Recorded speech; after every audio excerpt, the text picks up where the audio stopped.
This is a podcast from Duncan Cartlidge Online, the online resource for all construction professionals that's available 24/7. Please don't forget to subscribe at the place you usually get your podcasts so as not to miss a thing, as well as visiting our YouTube channel. Hello again and welcome to another podcast from Duncan Cartlidge Online. Barney and I hope that you have had, or indeed are still having, a great summer.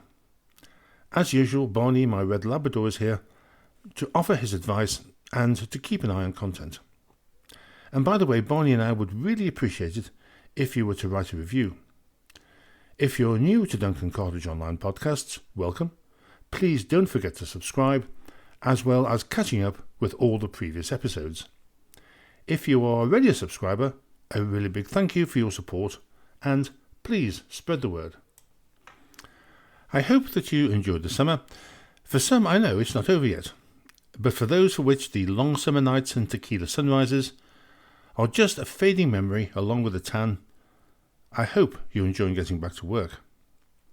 To those about to start a new course, training or apprenticeship, Barney and me wish you all the best. You've made an excellent choice to join the construction industry. The good news is, if you're about to start a QS training course, there is a high demand for quantity surveyors and contract managers in the UK, as well as around the world, with companies struggling to fill vacancies. If you're lucky enough to be starting a degree or training that's offering specialisms in digitalisation or sustainability, the future looks very bright indeed. A recent article in a newspaper suggested the highest paid apprenticeships were in building and construction. In addition, the World Economic Forum highlighted a general shortage of skilled people in digitalisation and green construction, as well as finding recent graduates not equipped for the right digital skills as one of the main blockers to the wider adoption of these emerging areas. In this first jam-packed episode of Season 3, we will be looking at Remember Partnering, Taming Mega Projects, Could PFI be the answer? Give me the money, and ongoing planning problems.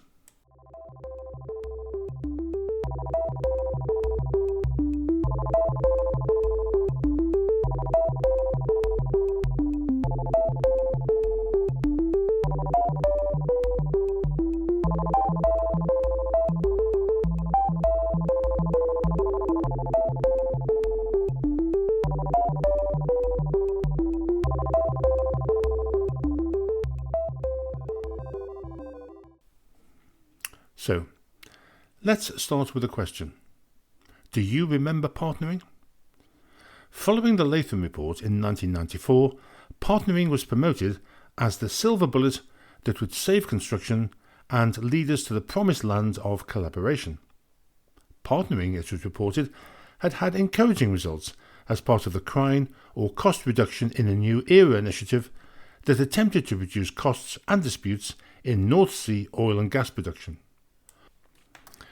Around this time, I was working in Aberdeen in Scotland and became aware that quantity surveyors were leaving construction for oil and gas as they preferred the less adversarial approach to doing business. Of course, the energy sector now has its own set of problems. As I have remarked in a previous podcast, Latham took a lot of his recommendations from CRINE. But 30 years after Latham, what has been the impact of partnering on construction procurement, and has it really changed attitudes? Although not strictly a type of procurement, but more a procurement add-on, latest figures indicate partnering is used in less than 5% of projects. So it would seem on the face of it that construction is not impressed. As you would expect, the topic has been the subject of many research projects and academic papers. On the face of it, the objectives of partnering, that's to say cooperation, increased profits, continuous improvement, etc., are all very laudable. However, trying to introduce these into an industry with so much baggage, including the baked-in them and us culture, is almost impossible. For example, the experience of supply chain contractors being denied retention monies, as discussed later in this podcast. Three main sets of issues, problems and dilemmas remain unresolved or underexplored. These are the lack of an adequate and precise definition of partnering. What exactly is it? Some would have us believe it's contractless tree hugging. The potential conflicts between commercial pressures and forms of collaboration in practice, and the inherent difficulties in attempting to change organisational cultures to support collaboration in an industry with a lack of trust, adversarial contracts, and other baggage. Moreover, the economic ups and downs of the industry makes it very difficult to maintain workload pipelines. Alliancing, on the other hand, seems to be doing better, perhaps due to the formalised legal binding nature of alliancing agreements, shared risk and goals, and not allowing members to drop out without consequences, and ensuring that all members share in the pain and gain. When giving a lecture on partnering and collaboration, I use what I call the collaboration continuum, which comprises a diagram with a scale from 1 to 10, 1 being for no cooperation and 10 for total cooperation, which, incidentally I comment, is probably unachievable in any sector. Typically, when asking a group of construction professionals where they felt their organisation fell on the scale, most say 5 or less, which is pretty depressing. Although there are signs of the them and us culture being broken down, as recent figures show an increased use of negotiation in procurement. And now moving on to taming megaprojects. It's good news that £725 billion has been allocated to infrastructure projects over the next 10 years or so, but the relationship of megaprojects and construction is not a happy one. So, what is a megaproject? A megaproject is a large-scale, complex and costly undertaking, often taking several years, and involves multiple stakeholders, a significant impact on economy, society and the environment, and is characterised by high levels of risk and the need for extensive planning and coordination. Examples, but not particularly good ones, I hasten to add, being the Channel Tunnel and HS2, about which some scathing criticism on the ability of the UK construction industry to tackle projects like this have recently been made in the technical press. Now, if it's any comfort, mega project failure is not confined to the UK. A recent article in Building magazine highlighted some important lessons to avoid problems with mega projects, including preparing realistic feasibility studies that don't cave into political pressures based on half-baked rough estimates, factor in market volatilities such as funding costs and skills shortages, introduce transparent governance and accountability, and last but not least, learn lessons from previous mega-project disasters around the world, of which there were many. Could one solution be the reintroduction of the much maligned PFI, or Private Finance Initiative? A report by the National Audit Office found that of a sample of 37 PFI projects, 78 were delivered on time, and only 3 projects were delayed for more than 2 months. Why is this? Because the consortia don't get a penny until the projects are ready for use. Compare this performance with the £4.8 billion government Levelling Up scheme to boost regeneration, where out of the 177 projects, 95% were overdue. There are rumours that the government are considering introducing a form of PFI, so watch this space. And now moving on to the vexed question of getting paid. Once again, construction is at the top of the latest insolvency figures. Construction output is at its lowest level since COVID lockdown, with house building, civils and commercial starts all going backwards. The bellwether of construction industry health are builders' merchants, and they are reporting falling sales. Even the RSCS is predicting workloads to remain broadly flat, with infrastructure being the only sector showing any signs of growth. And of course, there is still the autumn budget to come, with a predicted £20 million to be raised from taxes. When times are challenging for construction, as they are just now, and possibly could get worse, the question of getting paid and retention gain increased importance. For about 10 years, the government has been promoting a prompt payment scheme to encourage Tier 1 contractors to pay their supply chain on time. The idea is, if you want government work, then you abide by the code. Initially, the great and the good enthusiastically signed up to the scheme, only to conveniently forget the terms when the cash flow dried up, and they were subsequently removed from the list. Well, the Department of Business and Trade has come up with another scheme to replace the existing one, known as the Fair Payment Code. The idea is basically the same as the old scheme. If you want government work, you comply. The new scheme awards medals for compliance, bronze, silver and gold, for paying up 95% of invoices between 20 and 60 days. Who thinks this stuff up? Barney could do better. And of course the scheme is voluntary as previously. A positive point is that it's possible to check on the scheme's website which contractors have been awarded what medal, or indeed what medal at all. I tried the search facility with several well-known Tier 1 contractors, who shall be nameless. Only one was listed.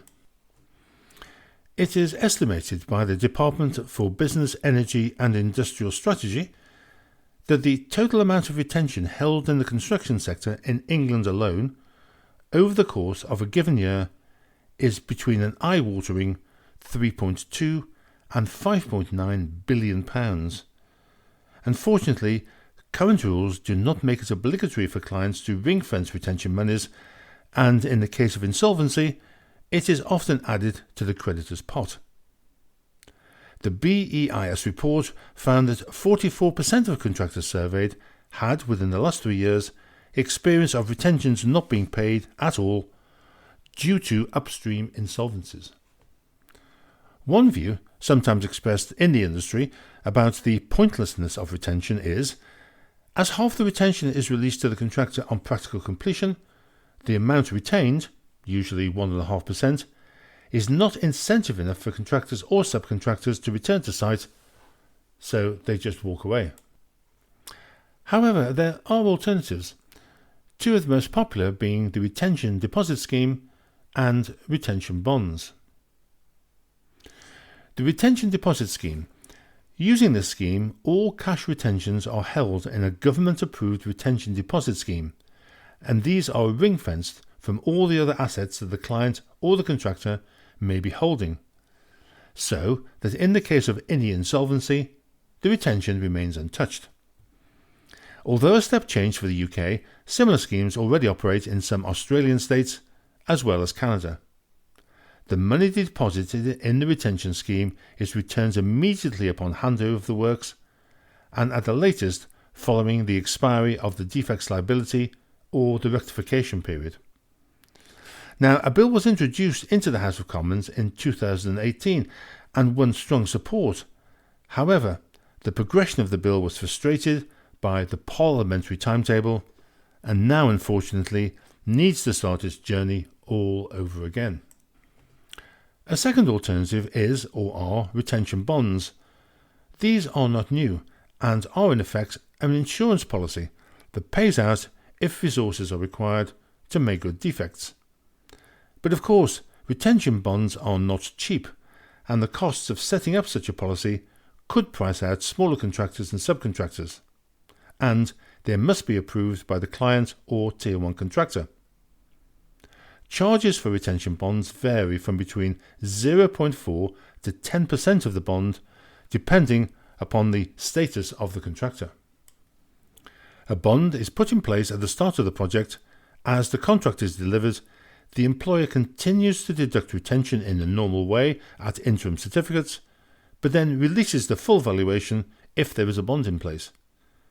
As the project continues, the amount claimable under the bond increases automatically in accordance with the interim valuation. And finally, to planning reform. The proposed new Chinese embassy is raising a few eyebrows.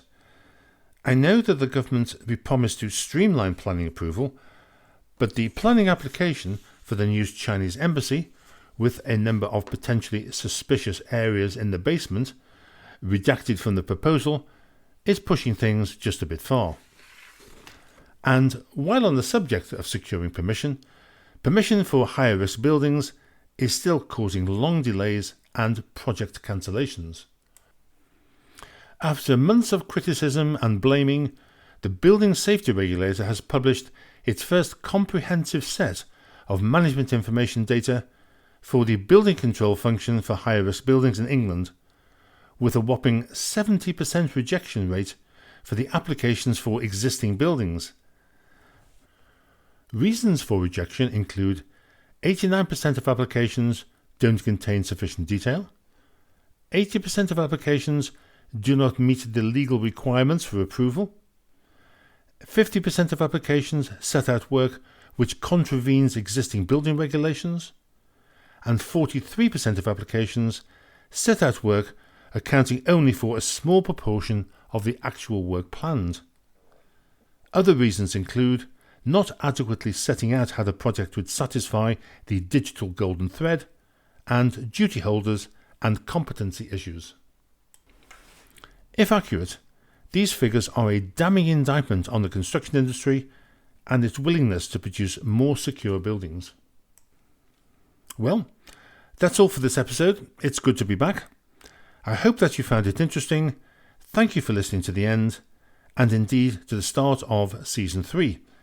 Barney and me admire your stamina. This has been a podcast from Duncan Cartlidge Online. Barney and I would really appreciate it if you could spread the word, subscribe, and if you have time, write a review. Until next time, take care.